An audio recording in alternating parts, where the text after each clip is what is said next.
যেসব কর্তারা আছেন, বড় কর্তারা সবাই আছেন, সবাই দিদিকে ভালোবাসেন এবং পুলিশকে আমি প্রচন্ড সাহায্য করি। পুলিশকে আমি ভালোবাসি প্রথম থেকে। পুলিশ বিপদে পড়লে পুলিশের পাশে আমি দাঁড়াই। পুলিশকে গাল দেওয়ার কথা আমি কোনদিন ভাবতেই পারি না। পুলিশকে গাল তো যদি দেয় আমি তাকে অপমান করি, এটা আমার বরাবরকার স্বভাব। এবং পুলিশের যখনই যে কোনো এসপি হোক, এসডিপিও হোক, অ্যাডিশনাল এসপি হোক, যারা আমাকে যখনই যা বলেছে যে এটা দেখে দিন, আমি দেখে দিয়েছি।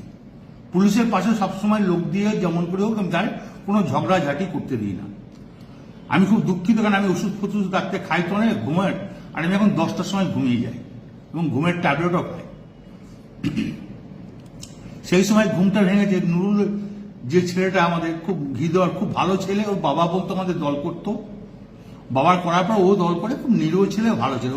ওকে যখন শুনি যে মেরে পা হাত ভেঙে দিয়েছে, আমার মনটা খুব খারাপ। তা আমি আইসিকে আমিও বলেছি, চাঁদুও ফোন করে বলেছে যে আপনি তাড়াতাড়ি যান, যে অন্তত ছেলেটাকে আজ হসপিটালাইজ করুন। তো উনি আমাকে একটা অন্য ধরনের কথা বলেছে, সেটা আমি আর বলতে রাজি নয়। তখন আমি নিজের রাগ সামালতে পারিনি, এটা স্বাভাবিক আমি বলেছি। এর জন্য আমি দুঃখিত, আমি ক্ষমা প্রার্থী। এটা যদি স্বাভাবিক আমার মুখ থেকে এই কথাটা বেরোনো উচিত নয়, তার জন্য আমি দুঃখিত এবং ক্ষমা।